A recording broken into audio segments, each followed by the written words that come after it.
And he says to me, what about a brewery? I went, that's an awesome idea. How do we do that?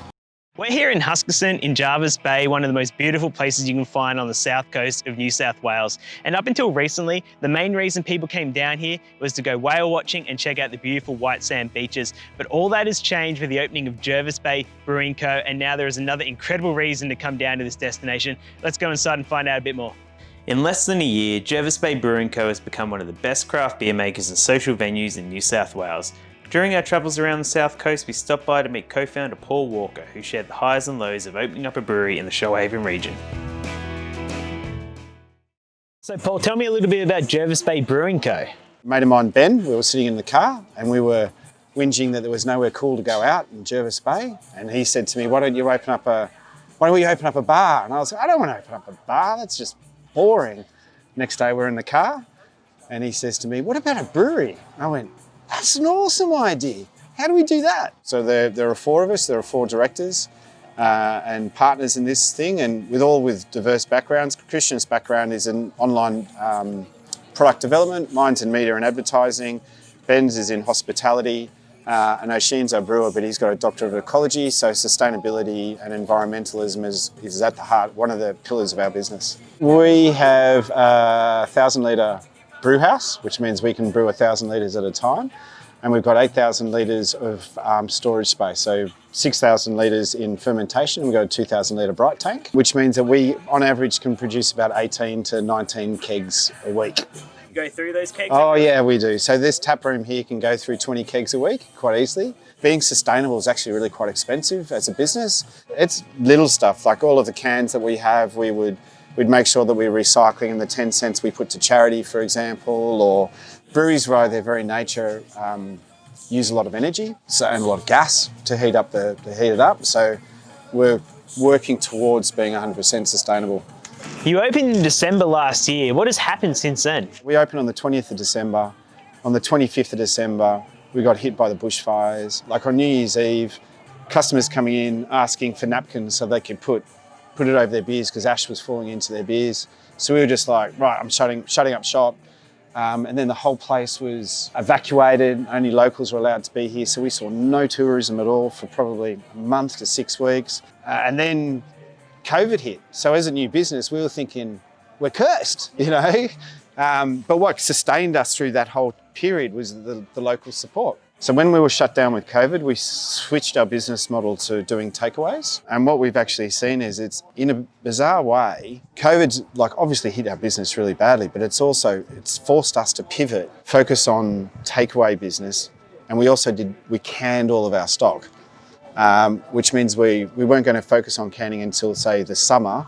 And now we're in 30 or 40 bottle shops up and down the south coast of New South Wales. I understand you're doing a lot of community work as well. Yeah, the core of our business is to help our local community and to help the local environment. And that's what we strive to do. Obviously, we're trying to make a living for ourselves, but we're not in it for the massive paychecks. We're in it to make sure that we can provide a space that the local people can come and enjoy, and also tourists, but also so we can actually make a difference. We did a big fundraiser in January. We raised $4,000 for the local bushfire relief fund, which may not sound like a lot of money, but when you've got no business, and that was all local people coming out, giving their own money to this thing, and we gave 10% of all the bar sales towards that. That was huge, and it was really good. It was awesome. It was exactly why we built this space. You mentioned that you've partnered with some other breweries to create a beer and donate some money. Yeah, that's right. It's an Australian-wide thing called Resilience XPA. So we decided there's a couple of other breweries down the south coast called Dangerous Ales down in Milton, giving them a bit of a plug, and also Cupid's also in Milton. And their brewers came up to our brewery here and helped brew together the Resilience XPA. And we decided, amongst the three of us, that we would donate our money to Ryefield Hops, which is a local hops grower who were badly affected by the bushfires. So that's part of the business that I really like about the brewing industry, is that everyone genuinely wants to see everyone else succeed. It's not cutthroat at all. So what makes Jervis Bay such an incredible place to live, travel, and of course drink beer in? In terms of community, it's amazing. I can walk down the street now or ride home on my bike from work in late afternoon, and I'm waving. People are honking their horns and I'm waving and all of that kind of stuff. So it's that community spirit that we have here, and we've had some adversity around this area, and it's not just in Jervis Bay but across the whole of the Shoalhaven. over the last 6 months. Yeah, and the beaches, oh my God, look at, do you know what I mean? You go paddle boarding, you can go snorkeling, you go dolphin watching, you can go, we've got another brewery just up the road, you can go to a couple of brewery tours. There's loads of stuff to do here. And there is a feel of, oh my God, here comes tourist season. For those who don't work in the tourist industry, but for those that do, such as myself and other people, it's like the lifeblood of this area. And it feels like I'm on a permanent holiday, especially when you love what you do, right? And that's, you know, at the moment, I'm very lucky that it's actually taken me 25 years of working to actually discover I really love what I do now. Before I didn't really believe it, but now I'm there, you know what I mean? So it's really cool.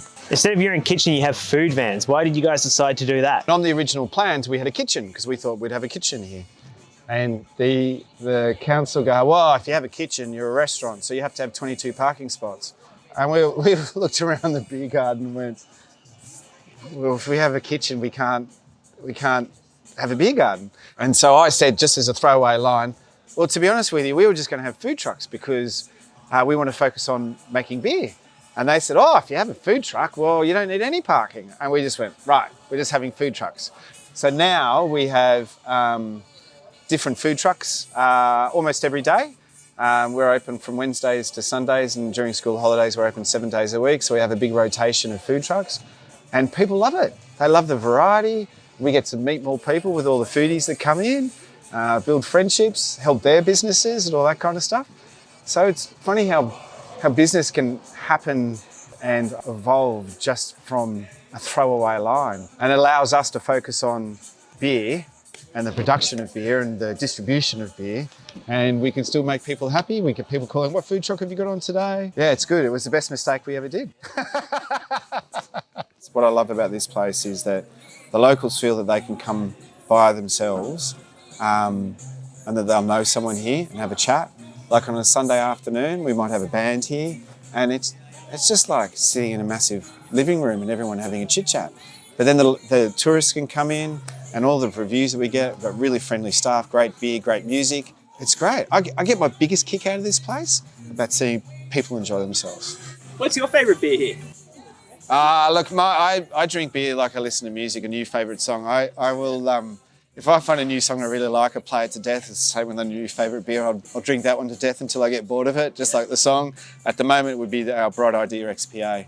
Thanks, mate. Much, mate. Thanks for having me. No, really appreciate it. I'm looking forward to coming back in a couple of months. Mate, you got to. Yes. We'll have more tanks in. Yeah, you won't run out of beer this time. No. A Christian, he likes to call himself the owner and director.